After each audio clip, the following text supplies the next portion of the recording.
Hello everyone and welcome to the Catman Show. Today we've got something a bit different. We're going to be doing an interview with my main man, Rotund Barry. We'll kick this off with a question. So, Rotund Barry, what have you been up to? Well, first of all, I'd like to thank you for having me on the Catman Show. This has been a great honour. I've been watching your videos, they've been very good. I generally agree with your points and all of that, so that's great. As for what I've been up to, I've been pimping, I've been slinging that black tar shit, you know what I'm saying, it's good stuff. But in all seriousness, now we've been chilling, working, grinding, all of that fun stuff, listening to the music, and avoiding watching any more A24 slop. That's of critical importance for me to stop doing. You say you've been grinding. Yeah. You do have that image. I just gotta ask for it, Barry. How did you get to your stature? Well, that's a very good question. You see, about 5 or maybe 6 years ago, I found out about this website called justeat.com. And I found a great deal of exciting restaurants that would be able to deliver food to me in no less than 50 minutes. Do you know what a kebab is, Catman? I've never heard of a kebab before. So a kebab is a meal, and it consists of a naan bread usually, some doner meat, that's lamb, and some chicken tikka. You can get some other things as well, like shish or dog or pig toenail, all of that fun stuff. But yeah, that's what a kebab is. So I've been eating them, getting to my stature, and the stature I have isn't actually faithfully represented on that image. That image is just a representation of my gluttonous shenanigans. That's actually a man from old England, from like the 1600s. His name is Daniel Lambert, and he's a and he's a breeder. Look him up on Google; it will say Daniel Lambert breeder. That's very interesting. So, is there any particular reason that you model yourself after Daniel Lambert, breeder? Well, I saw his stature and I thought, wow, that's quite incredible. I think the mixture of the very royal, regal garments, alongside his massive size, his rotundness, I found that to be a very inspiring thing to model my own persona upon. I figured it really demonstrates what I'm all about, and as I say, it is a perfect avatar for what I want to be doing in these online places. Is it true that you are actually 55 years old? These rumours are false. I actually celebrated my 56th birthday a couple of weeks ago, so these rumours are unfounded, I'm afraid. Okay. What about the rumours I hear that you hate old people? If you're 56 years of age yourself. You see, there was a cut-off point. I was actually lying. I'm actually 8 years old. I'm not 56. I'm actually 8. But I'll tell you a story about why I hate old people. You see, me, Rotund Barry, I find it very difficult to go from place to place. My rotund size creates a nasty counterweight. Gravity works very much against my favour, and if I got to walk places, I end up in immense pain. It's a very bad lethargic process, and it causes me great peril. So I have to subsequently get taxis. And there was just one day I'd got the bus back from a nearby city, so I was already pissed off because of the immensely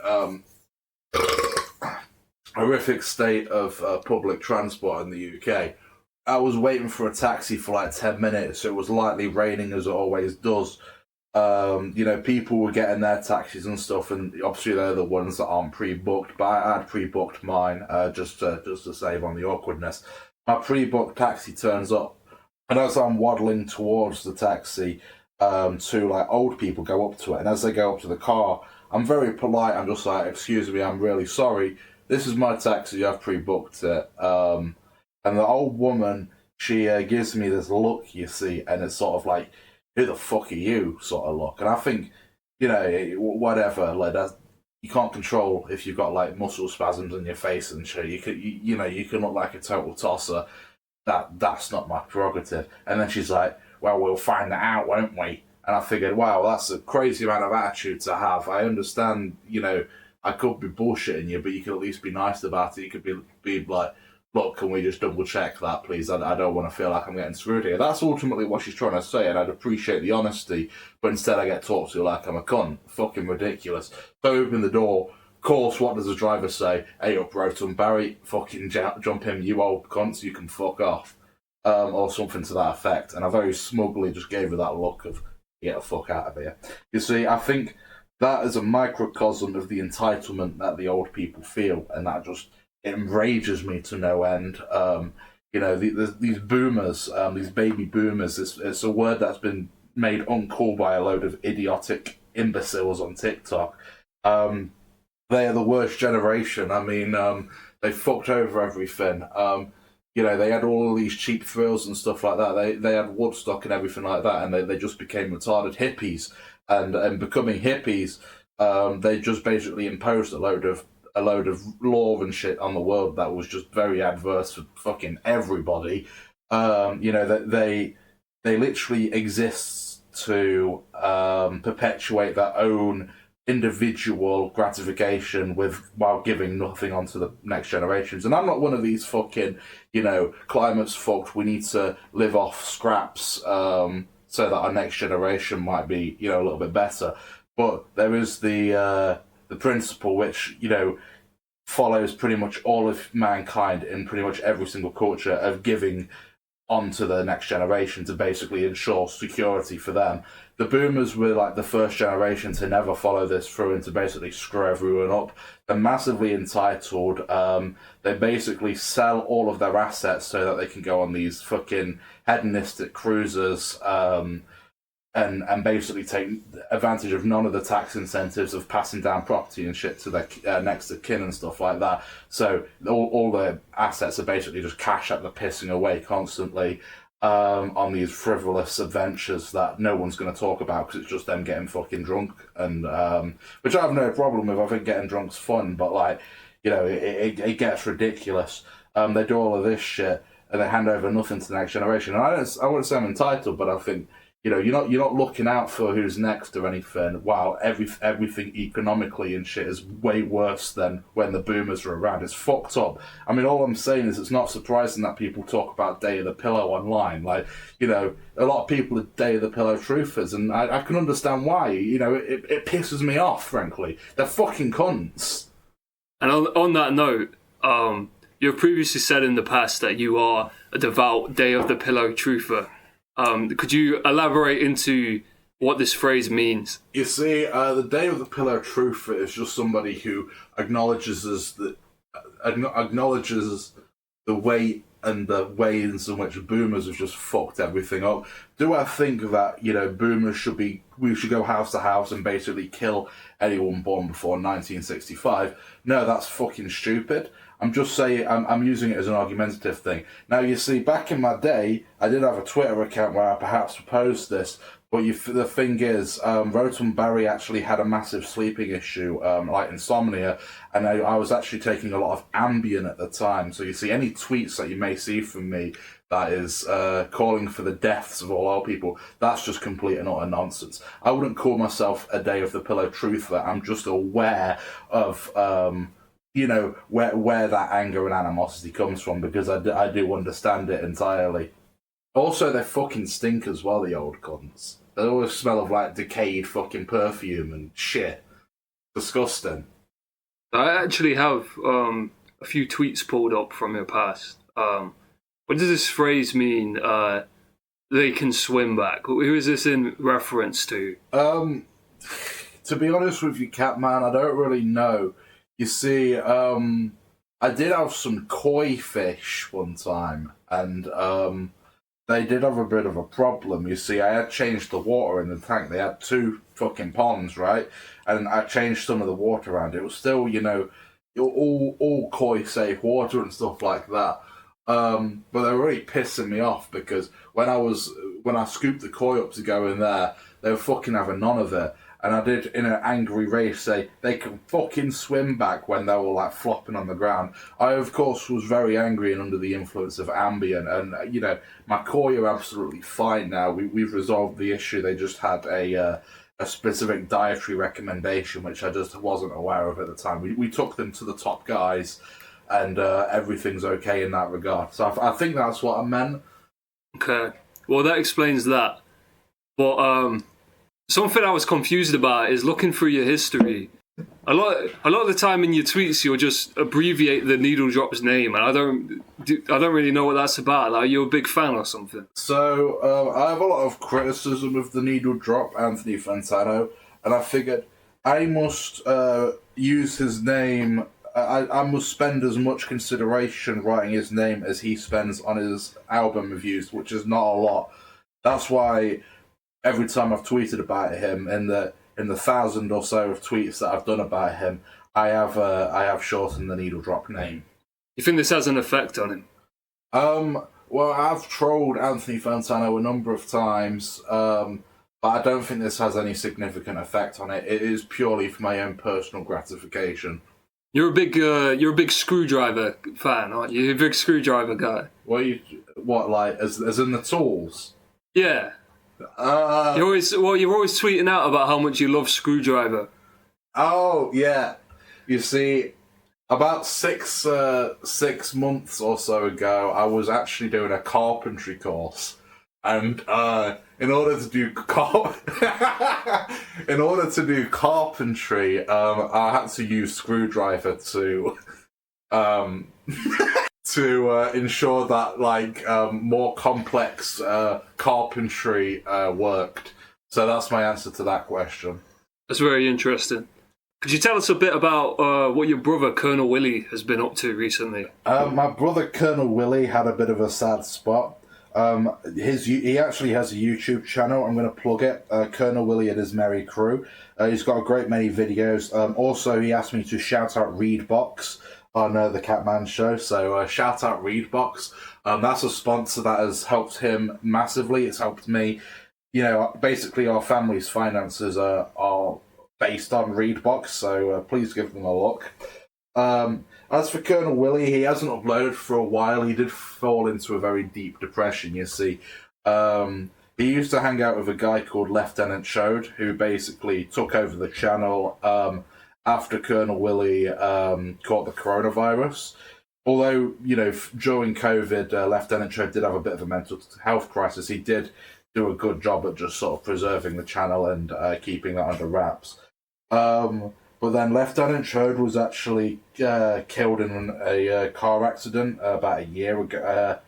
I think it might have been about 2 years ago now, actually. Well, that's come back quickly. And that's left Colonel Willie in a bad spot. Colonel Willie did then make a video about Radiohead's album Kid A, which I think is quite a good video for somebody who perhaps isn't at my level, but I would say he falls into the category of based guy. I've also given him a lot of guidance, so in the comments people gave him a lot of shit, but he did declare that the Colonel Willie and his merry crew, which is the channel, have listened to over 9,000 albums, which is entirely true. I had helped him out with that. I kind of work behind the scenes on that channel. Presently, though, Colonel Willie's been in a bad state. Unfortunately, his Kid A video actually got posted on Twitter about a month or two ago now, and he received a lot of very mean comments. Even though the video itself is joking in nature, people took it way too seriously, and it really pissed them off because they basically tried to argue what the most experimental album of all time was, and because of how shit all of the suggestions were, Colonel Willie's kind of in a bad state. He will come back, I'm not sure, but as I say, he's okay. You know, if he comes back, that's great. But as I say, as it stands, my brother is just doing sort of his own thing. He's also grinding. I have got him on that carpentry course I referenced a couple of months ago, a couple of minutes ago, actually. So, yeah, he's just doing that. Things are good. So I've seen this story floating around about the time you dropped your sandwich outside of Greg's. Could you maybe elaborate into the goings on of this tale. I think you may have the story slightly confused, Catman, and that's understandable. This time I dropped my sandwich outside of Greg's isn't a story from my end of things. You see, I'm Rotund Barry. I'm particularly careful when it comes to food, but that was actually a story of my brother who we were just speaking about, Colonel Willie. From my understanding, he had just been... I can't exactly remember why he was in that specific Greg's. He obviously had some business to attend to in the town. Perhaps it was to get his business loan together to create the YouTube channel, or at least to, subsidise the YouTube channel. He had gone to Greg's to get himself one of those southern chicken baguette sandwiches, which I have heard are quite nice. Whenever I go to the Greg's, there's a McDonald's store before, so I always just end up in the McDonald's, so I wouldn't know about it myself, I'm afraid. But yeah, essentially what had happened is he'd tripped up on a homeless guy's Nike Air Jordans, and his sandwich had gone on the floor, and before he could pick it up, so he had it in the packet. The Greg's sandwiches, as I understand, have these like big packets. A seagull then grabbed the sandwich out of the bag and flew up with it, and he had no chance of receiving that. If you think about it, that's kind of fucked up because it's chicken, so it's not quite cannibalism, but, it'd be like if we ate a primate, which is kind of fucked up if you think about it. But obviously, Colonel Willie was quite upset about that. I mean, that was a £3 sandwich, so, he was quite upset about that. I don't think the business loan ever healed that scar that he will carry with him for the rest of his life.